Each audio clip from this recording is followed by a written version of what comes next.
Well, hello friends, it's Wayne Polson coming to you from the basement of Heartwood, right next door to SM Heartland where our beautiful cabin sits.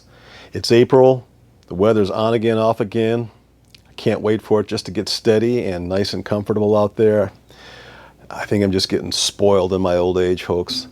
Speaking of old age, most of you know about a year and a half ago, I had a total knee replacement. And I thought to myself, okay, I'm going to go through this because it's a good thing. Well, I'll never do it again, folks. It may be a good thing in general for everybody that has to have a knee replaced, but I didn't take to it very well. In my opinion, it was painful beyond measure.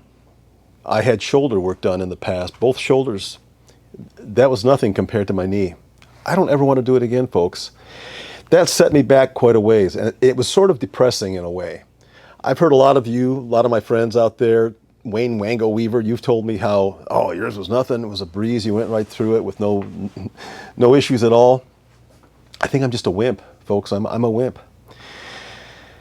And, you know, that's not to downplay the role of my surgeon or the hospital. They all took care of me, everything went well. There was nothing wrong, it was a perfect procedure. I didn't get an infection, nothing like that, so I really shouldn't be complaining. Well, it's a year and 4 months now since I had the procedure, and I finally feel like I'm getting back on my feet again. Maybe I shouldn't say it that way. I've been on my feet. You guys saw the videos from last summer. I was doing stuff. But one area of my life that took a hit was tree climbing. I had this thing going on inside of me that I was no longer going to be able to climb. Like I didn't have the strength anymore to strap on the spurs or to put my belt on, get the ropes up, get in it and start climbing. I felt like I didn't have the stamina to do it. And what made it worse was in about July of last year, I had a simple tree job, a small Bradford pear in someone's backyard, a small backyard. It was probably only 20 feet, 25 feet tall, but it was in a close quarter area, so I needed to climb up about halfway just to take the top off so that the tree would not fall onto the house or onto some wires behind the thing. And so I strapped on the spurs, climbed up about halfway, and man, that was a struggle. And I said to myself, and I even said to Susie, I said, I'm done. I can't do this anymore. This is it. I am exhausted. I'm only halfway up here, 8 feet, 10 feet, and I feel like I feel like I'm going to die. Well, made it through that job, and I was even more depressed because I thought, oh, that was terrible. What a performance. So that leads us up to today, folks. So the reason I'm making this video, it's not because I have a lot of exciting content to show you. I just wanted to let you know that I've been going through this struggle, and I know that some of you may have gone through similar things. I don't know, maybe not, maybe I'm a rare bird, I don't know. Some of you young folks, I'm sure you have no struggles at all, right? But I know there's a lot of you out there like me that maybe have gone through similar things, and I don't know, maybe you have a word of advice for me, I don't know. But the reason I'm bringing this video up is because about a month and a half, 2 months ago, a friend of mine texted me and said, hey, Wayne, I got this tree that I need you to cut down for me. Would you come and take a look at it? Well, he sent me some video footage of it and some photos of it. And when I looked at this tree, I thought, oh my goodness, that is a big sucker. And not only was it big, it was rotten. Yeah, the stump was rotten. It was like 80 feet tall, and the stump had a huge hole in it that went up about 6 or 7 feet. You could see light on the other side of the stump through the hole in the front side. I was nervous, folks, and I thought, I can probably just cut this down without having to climb it, right? So I took a drive over there on the day that we planned to take this thing down. I didn't even go there ahead of time to look at it. I just thought, why? It is what it is. I'm either going to cut it or I'm not. So I drove out there, and when we eyeballed this thing, I thought, oh no, It's got a lean to it. The lean is in our favor, but the wind was not in our favor. We had strong winds a few weeks ago back in April. I don't know if that affected you folks, but those of you in my neck of the woods, you felt that. And this wind was strong enough that it gave me a lot of concern that this tree would drift.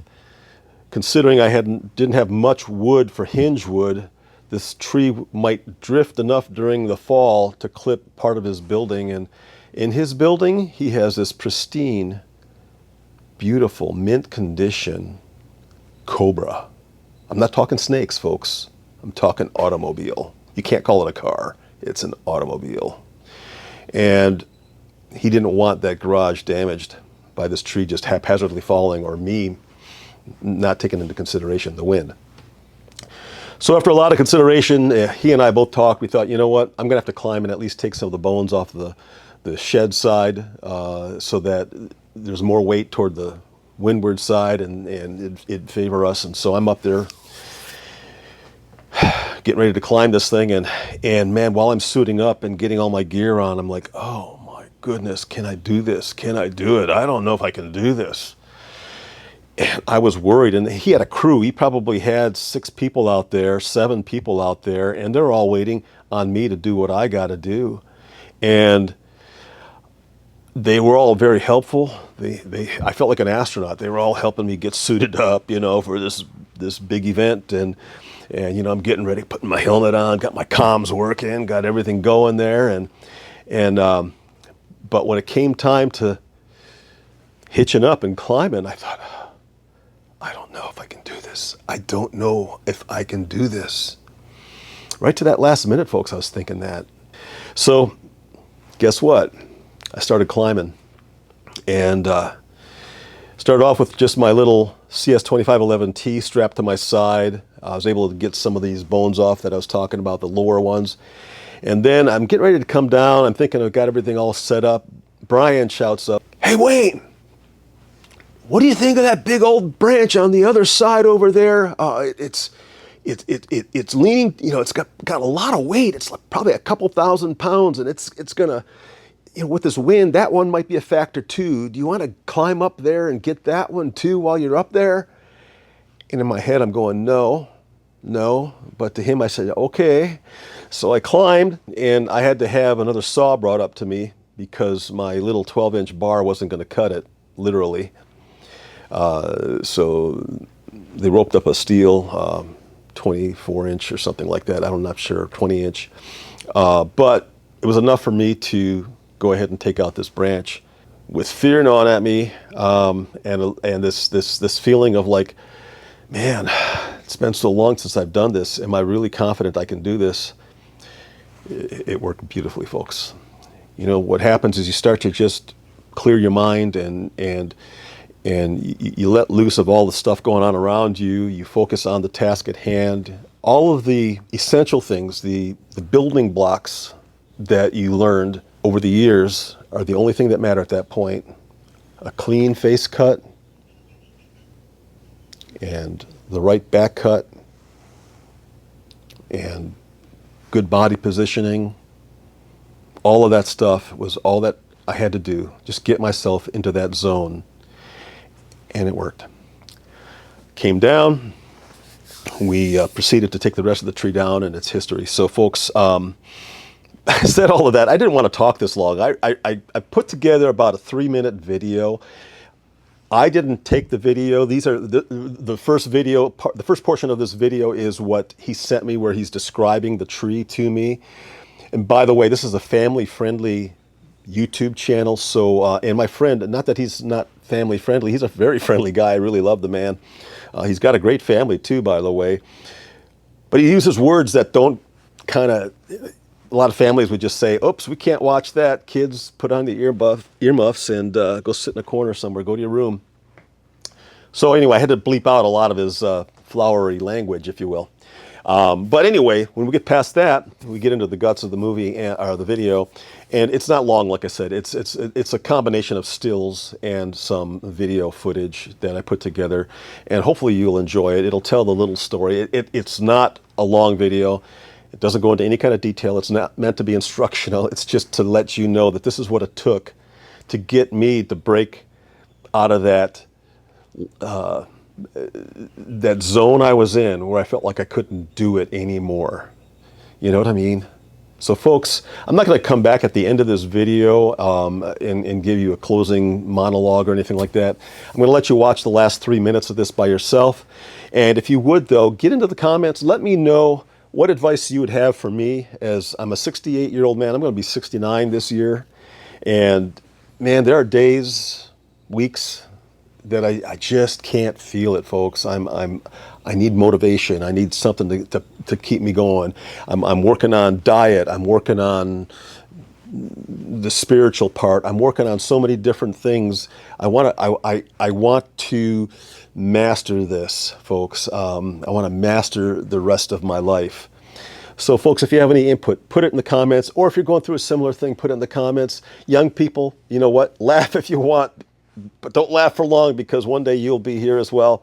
So, all right, without further ado here, I hope you really enjoyed this video clip. Remember to be kind in your neighborhoods, be kind in your families, and most of all, be kind to somebody you just can't stand. All right, I'll see you in another video. All right, Wayne, you can see it looks like a giant vagina, but look at that. It's just, and it goes all the way back down in. It's the whole tree. So let me back up. So Beam, my buddy's doing so it's a big bastard. But, so it goes up, what do you think that is, Beam? 70, 80 feet? Probably. I mean, it's a pretty good sized tree. But look how big it is, and my Cobra is right there under that in that garage. So if it falls, that part right there is probably smashing my garage. It's pretty big. So, but we got plenty of room to drop it that way because I own the property going across, and so we'll figure something out.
2,000 pounds of tree coming down. Damn. Beautiful, Clark. Beautiful.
crap.